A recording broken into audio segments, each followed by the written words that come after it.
Ողջույն բոլորին, բարի գալուստ բազմապատկիր դասընթացի երրորդ դասին, որը կոչվում է հավատարիմ։ Թույլ տվեք հիշեցնել ձեզ, որ ամբողջ այս դասընթացը մի գրքից է, որը կոչվում է X։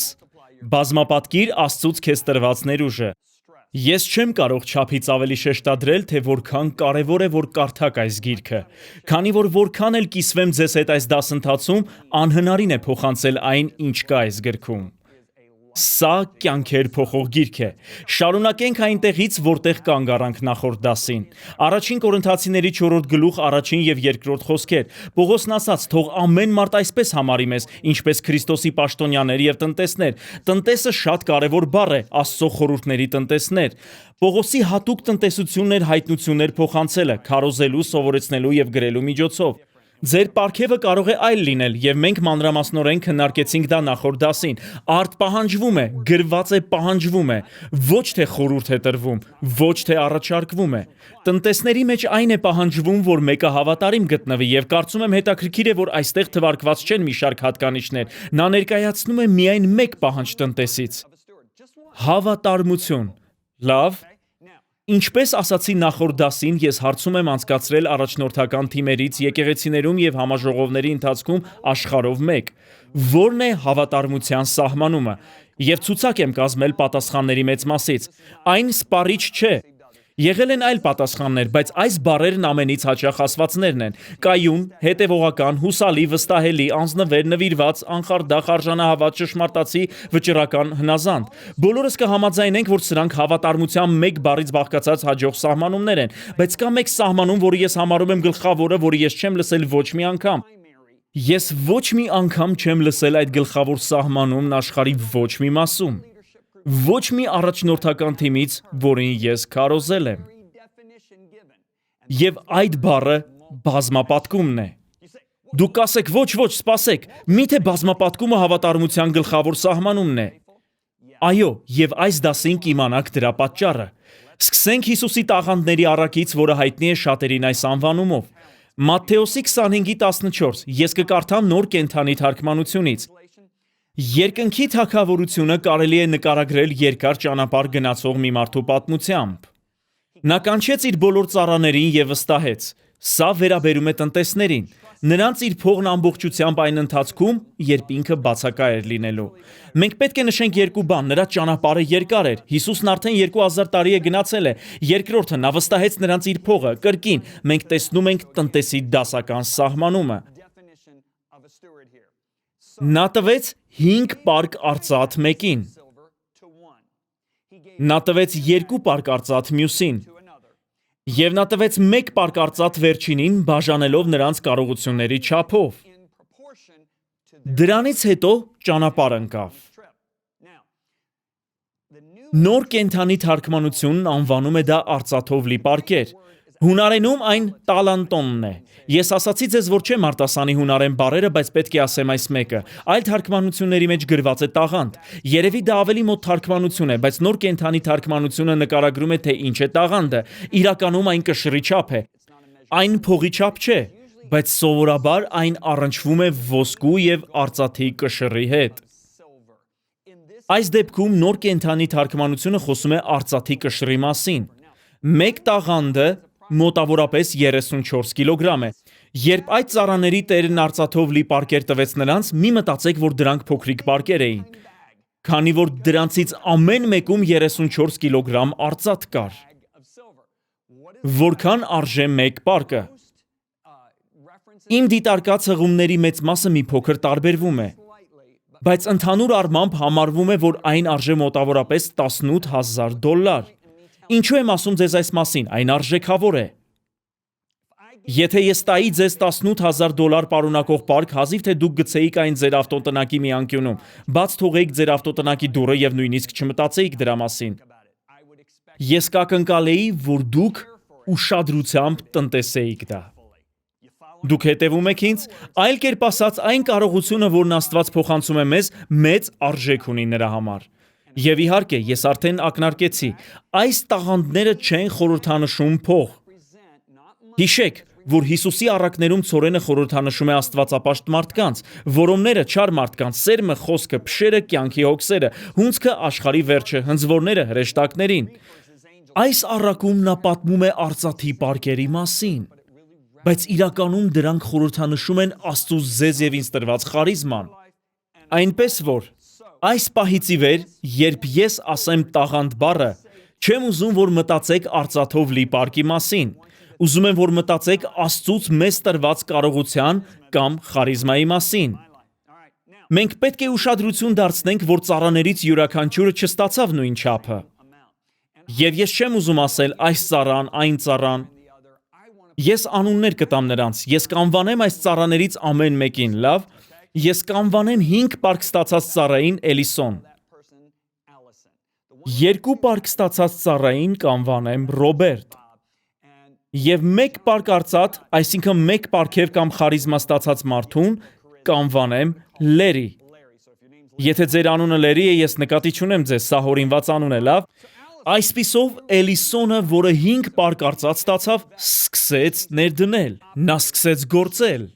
Նա օգտագործեց իրեն վստահվածը եւ վաստակեց եւս 5-ը։ Նա սկսեց 5-ով եւ բազմապատկեց։ Արդյունքում ունեցավ 10-ը։ Դուք կտեսնեք նրա արդյունքը էկրանին։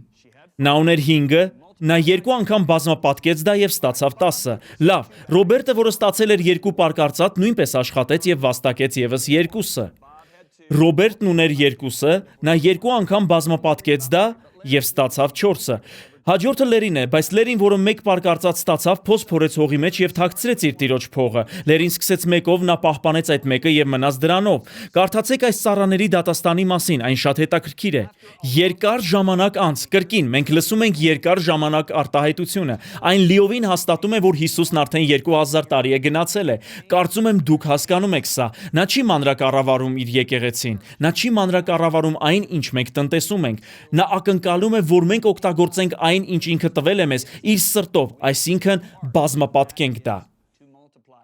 Երկար ժամանակ անց նրանց Տերը վերադարձավ իր ճանապարհորդությունից եւ կանչեց նրանց, որպեսզի հաշիվ տան։ Ակնհայտ է, որ սա դատաստան է։ Մտածելով հավատացյալի դատաստանի մասին, մի պատկերացրեք դատապարտություն։ Հիսուսը դատելու է բոլոր հավատացյալներին։ Նոր կտակարանում սա կոչվում է Քրիստոսի ատյանը։ Մտածեք այս մասին որպես մրցանակաբաշխության։ Նա ասելու է. դու հավատարիմ ես, ահա քո վարձատրությունը, իսկ եթե հավատարիմ չես եղել, դու վնաս կկրես։ Դուք չեք դատապարտվի հավիտյանս հավիտենից։ Դուք պետք է հասկանաք, բոլոր սրբերը դատվելու են, ոչ թե մեր մեղքերի համար, որովհետև մեր մեղքերը ջնջվել են Հիսուսի արյամբ։ Մենք դատվելու ենք այն բանի համար, թե ինչպես ենք ծառայել նրա տված կարողության համեմատ, այսինքն այն պարգևներով, որոնք նա վստահել է մեզ։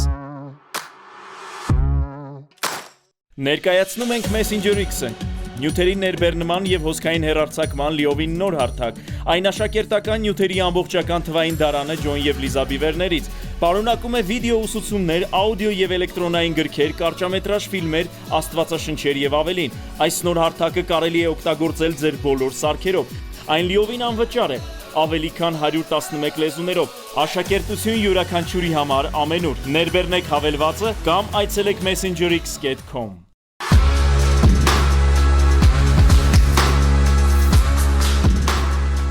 Լավ, երկար ժամանակ անց նրանց Տերը վերադարձավ իր ճանապարհորդությունից եւ կանչեց նրանց, որպեսզի հաշիվ տային, թե ինչպես էին օգտագործել իր փողը։ Նախ խոսենք Էլիսոնի մասին։ Էլիսոնը, որին նա վստահել էր 5 պարկ արծաթ, առաջ եկավ եւս 5-ով եւ ասաց. «Տեր, դու տվեցիր ինձ 5 պարկ արծաթ ներդնելու համար։ Ես կրկնապատկեցի այն վաստակելով եւս 5-ը»։ Այժմ լսեք Տիրոջ պատասխանը։ Տերը սկսեց գովել նրան։ Սա այն է, ինչ բոլորս ենք ուզում լսել մեր Տիրոջից, երբ կանգնենք նրա առջև։ Կեցես իմ բարի եւ հավատարիմ ծառա։ Դուք լսեցիք հավատարիմ բառը։ Եկեք շարունակենք։ Դու հավատարիմ եղար այս փոքր գումարը տնօրինելու մեջ։ Եկեք կանգ առնենք։ Դու հավատարիմ եղար։ Էլիսոնի միակ գործը, որը Հիսուսը նշում է, այն է, որ նա կրկնապատկեց 5-ը, հասցնելով 10-ի։ Նա չասաց, որ Էլիսոնը սիրալիր էր, եւ չասաց, որ նա բարի էր։ Նա նույնիսկ չշեշտեց, որ Էլիսոնը վստահելի էր։ Միայն որ նա բազմապատկեց։ 5 անգամ 2-ը հավասար է 10-ի։ Էլիսոնի մասին այլևս ոչինչ գրված չէ։ Այնպես որ Տերն անմիջապես վերագրեց նրա հավատարմությունը բազմապատկելուն։ Դու հավատարիմ եղար։ Միակ բանը, որը գրված է, այն է, որ նա կրկնապատկել էր։ Դու հավատարիմ եղար։ Այժմ տեսնում եք, որ հավատարիմ բառի գլխավոր սուրբ գրային սահմանումներից մեկը բազմապատկումն է։ Ձեր մտքում պետք է շրջադարձային փոփոխություն տեղի ունենա։ Ուզում եմ, որ լսելով հավատարիմ բառը դուք անմիջապես մտածեք բազմապատկման մասին։ Մի հիշեք միայն վստահելի, նվիրված ճշմարտացի բառերը։ Մի հիշեք միայն այս սահմանումները։ Այո, դրանք հավատարիմ բառի ճիշտ սահմանումներ են։ Բայց լսելով հավատարիմ բառը դուք պետք է անմիջապես մտածեք բազմապատկման մասին, լավ։ Դու հավատարիմ եղար այս փոքր գումարը տնօրինելու մեջ, այնպես որ այժմ ես ավելի մեծ բաներ կվստահեմ քեզ։ Եկ տոնենք միասին։ Այժմ խոսենք Ռոբերտի մասին։ Ռոբերտը, որը ստացել էր 2 պարկ արծաթը, առաջ եկավ եւ ասաց. «Տեր, դու տվեցիր ինձ 2 պարկ արծաթ ներդնելու համար եւ ես վաստակել եմ եւս 2-ը»։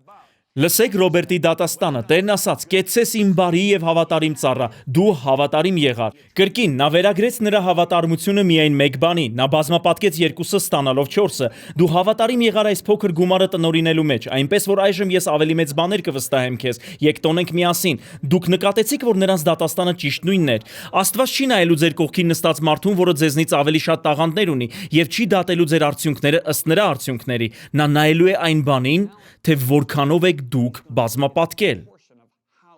Դուք բազմապատկել եք 2-ով, դուք բազմապատկել եք 4-ով, դուք բազմապատկել եք 6-ով։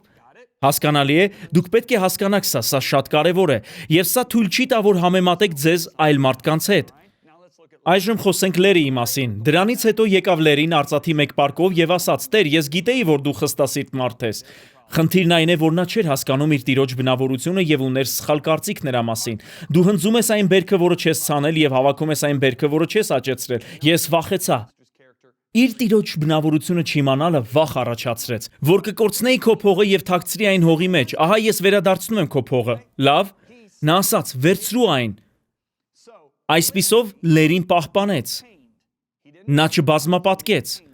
Նա պահպանեց այն, ինչ տրվել էր իրեն։ Լսեք տիրոջ խոսքերը. Տերն ասաց. «Չար եւ ծույլ ծառա»։ Լավ։ Նա չասաց չար եւ ծույլ օտարական։ Նա ասաց չար եւ ծույլ ծառա։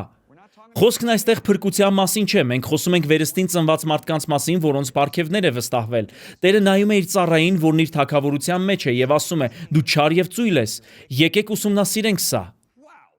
Առաջինը, դիտարկենք հեշտ բառը՝ ծույլը։ Ծույլ բառը հունարենում նշանակում է հետևյալը. դրա սահմանումն է ձգձգել, դանդաղաշարժ, դանդաղկոտ, անփութաջան, ծույլ։ Եվս մեկ սահմանում, այն նշանակում է խուսափել կամ վարանել որևէ արժանի գործի մասնակցելուց։ Մտածեք այս մասին։ Դուք ունեք Աստծո պարգևը, բայց վարանում եք գործածել այն։ Ահա այդ սահմանման հաջորդ մասը, հավանաբար ջանասիրության պակասի պատճառով։ Իմ ընկեր Ռիկ Ռեները, ով ապրում է Ռուսաստանում, հունարենի մասնագետ է։ Նա այսպես է սահմանում այս բառը. այն կրում է գաղափար այնպիսի անձնավորության մասին, որն անգործ, անաշխույժ, մելամաղձոտ, անհաղորդ, անտարբեր եւ գաղջ վերաբերմունք ունի կյանքի եւ արդյունավետության նկատմամբ։ Սա առաջին բառն է՝ ծույլ։ Եկեք դիտարկենք չար բառը։ Չար բառի սահմանումն է ունենալ լուրջ թերություն եւ որպես հետևանք անպետք դառնալ։ Մենք նկատի չունենք, որ դուք որպես անձ անպետք եք։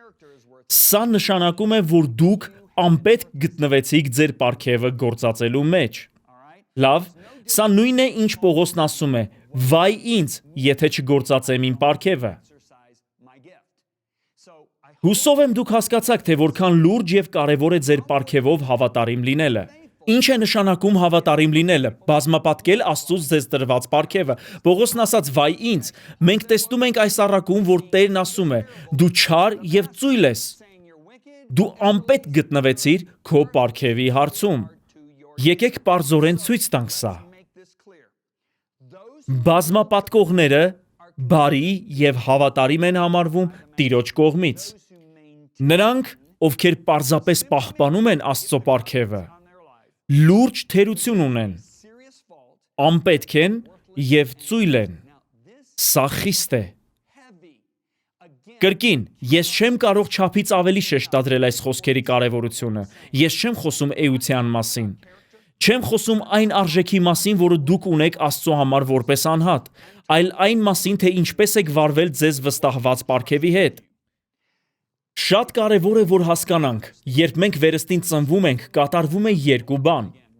Մենք դառնում ենք Աստծո զավակ, սա մեր էությունն է, բայց երկրորդը մենք կանչված ենք ինչ-որ բան անելու համար։ Եփեսացիների 2 գլխի 8-ից 10 խոսքերում գրված է. մենք փրկված ենք շնորհքով, ոչ թե գործերով։ Խոսքն այստեղ փրկության մասին է, բայց անմիջապես հետո 10-րդ խոսքում գրված է. որովհետև նրա ստեղծվածն ենք Քրիստոս Հիսուսով հաստատված բարի գործերի համար, որոնց համար Աստված առաջուց պատրաստեց մեզ, որ նրանցում վարվենք։ Հիսուսն ասաց. իմ կերակուրը նա է, որ ինձ ուղարկողի կամքն անեմ։ Կերակուրը կարևոր է, այն ուժ է տալիս մեզ։ Իսկ ինչ է անում Աստծո կամքը չկատարելը։ Տկարացնում է մեզ։ Ես տեսել եմ, որ մարդիկ եկեղեցում հիմնականում նահանջում են, խնդրում եմ լսեք ինձ, որովհետև չեն կատարում Աստծո կոչումը նրա հունձքի դաշտում։ Պատճառն այն է, որ նրանք տկարանում են եւ խոցելի են դառնում գայթակղության համար։ Հիսուսն ասաց. իմ կերակուրը նա է, որ ինձ ուղարկողի կամքն անեմ եւ նրա գործը կատարեմ։ Հիսուսն ասաց մեզ. ինչպես իմ հայրն ինձ ուղարկեց, ես էլ ձեզ եմ ուղարկում։ Այսպիսով, դուք ոչ միայն ստեղծված եք Աստծո զավակ լինելու համար, այլև ստեղծված եք գործելու համար։ Աստված պարգևներ է տվել ձեզ, եւ նա ակնկալում է, որ տնտեսեք դրանք, բազմապատկելով այն, ինչ վստահված է ձեզ։ Մենք կշարունակենք այս առակը հաջորդ դասին։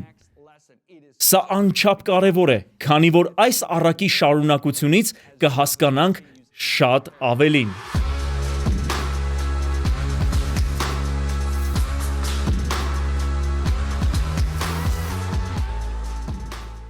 Ներկայացնում ենք Messenger X-ը, նյութերի ներբեռնման եւ հոսքային հեռարձակման լիովին նոր հարթակ։ Այն աշակերտական նյութերի ամբողջական թվային դարանը Ջոն եւ Լիզա Բիվերներից։ Պարունակում է վիդեո ուսուցումներ, աուդիո եւ էլեկտրոնային գրքեր, կարճամետրաժ ֆիլմեր, աստվածաշնչեր եւ ավելին։ Այս նոր հարթակը կարելի է օգտագործել ձեր բոլոր սարքերով։ Այն լիովին անվճար է, ավելի քան 111 լեզուներով։ Աշակերտություն յուրաքանչյուրի համար ամենուր։ Ներբեռնեք հավելվածը կամ այցելեք messengerx.com։